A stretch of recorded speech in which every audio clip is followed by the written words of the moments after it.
O Despertar de Sofia, Vida, Morte e Filosofia. Sofia afastou o gato para fora e fechou a porta atrás de si. Foi quando, parada na entrada de casa com a misteriosa carta na mão, teve uma sensação estranha. Era como se ela fosse uma boneca que, de repente, por meio de um passe de mágica, despertasse para a vida. Não era estranho passar a fazer parte do mundo agora, como personagem de uma aventura tão maravilhosa? Shere Khan salteou pelo caminho e se enfiou entre uns densos arbustos de groselheiras. Um gato muito vivo aquele, com uma energia vibrante que fluía dos bigodes brancos até a ponta da cauda, passando pelo corpo esguio.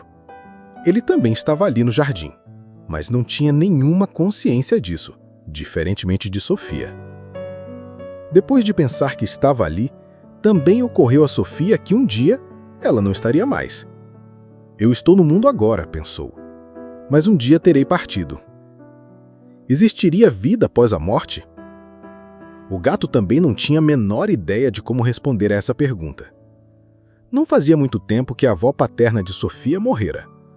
Durante 6 meses, quase diariamente, ela se pegava sentindo saudade da avó. Não era injusto que a vida terminasse assim. Parada na trilha de pedriscos em meio ao jardim, ela se pôs a pensar, desconfiada. Tentou se concentrar no fato de existir agora, esquecendo que um dia deixaria de estar ali. Mas isso era de todo impossível. Assim que pensava na sua existência, automaticamente imaginava que sua vida teria um fim. Ao mesmo tempo, lhe ocorria o contrário. Primeiro ela teve uma forte sensação de que um dia deixaria de existir e logo percebeu quão infinitamente maravilhosa a vida é. Eram duas faces da mesma moeda, uma moeda que ela não parava de virar. Quanto maior e mais brilhante era um lado, maior e mais brilhante também o outro. Vida e morte eram os dois lados da mesma coisa. Não é possível imaginar que existimos sem imaginar que um dia vamos morrer, pensou ela. Da mesma forma, é impossível imaginar que morreremos sem ao mesmo tempo pensar no quão fantástica é a vida. Sofia lembrou que a avó dissera algo parecido quando soube que estava doente. Agora sim, compreendo como a vida é rica, ela disse. Não era triste que as pessoas tivessem primeiro que ficar doentes, para depois perceber como a vida é bela? Ou então que tivessem que encontrar uma carta misteriosa na caixa de correio? Talvez ela devesse ir até lá de novo, conferir se não havia outras cartas. Sofia correu até a caixa de correio e levantou a tampa verde. Ela tremeu da cabeça aos pés ao ver outro envelope, idêntico ao anterior. Será que verificara direito que a caixa estava vazia quando retirou o primeiro envelope? Nesse envelope também estava escrito o seu nome. Ela o rasgou e tirou dali um bilhete branco igualzinho ao primeiro. De onde vem o mundo? Perguntava o bilhete. Não faço a menor ideia, pensou Sofia. Ninguém faz, não é? Pela primeira vez ela achou que não era possível estar neste mundo sem se perguntar de onde ele vinha. Eu já disse que a única coisa de que necessitamos para ser filósofos é a capacidade de nos admirarmos com as coisas. Se não digo agora, a única coisa de que necessitamos para ser filósofos é a capacidade de nos admirarmos com as coisas. Trecho tirado do livro O Mundo de Sofia, de Ostengarder, páginas 16, 17, 18 e 27. O trecho de O Mundo de Sofia nos apresenta uma experiência intensa de consciência filosófica.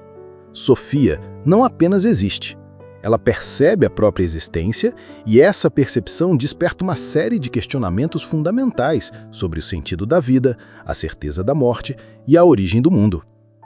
Ao sentir-se como uma boneca que de repente, por meio de um passe de mágica, despertasse para a vida, Sofia experimenta o espanto, o momento em que o ser humano deixa de viver automaticamente e passa a se questionar sobre a própria realidade.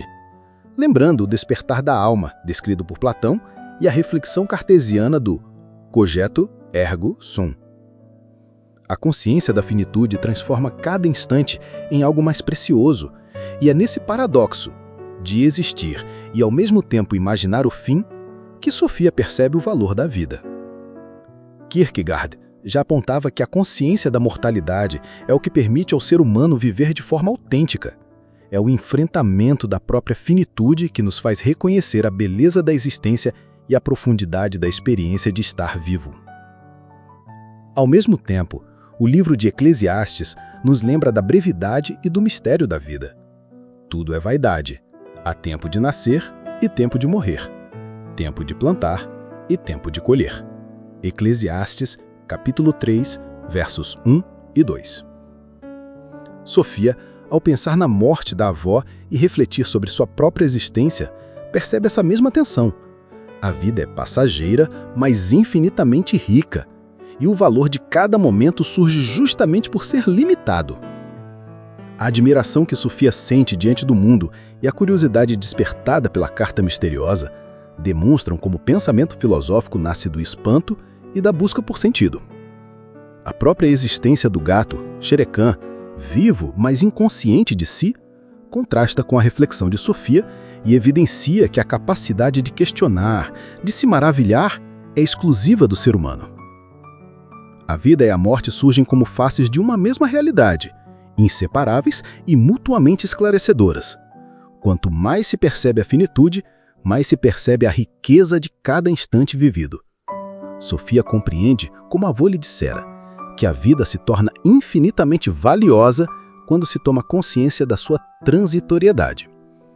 Assim, o despertar filosófico não é apenas um conhecimento intelectual, mas uma experiência de intensidade existencial, em que a consciência da morte ilumina a maravilha da vida e a admiração pelo mundo se torna o ponto de partida para a reflexão. Lembrando que, como ensina Eclesiastes, há sabedoria em reconhecer o tempo certo para cada coisa e contemplar a vida em sua totalidade, mesmo diante do mistério inevitável da morte.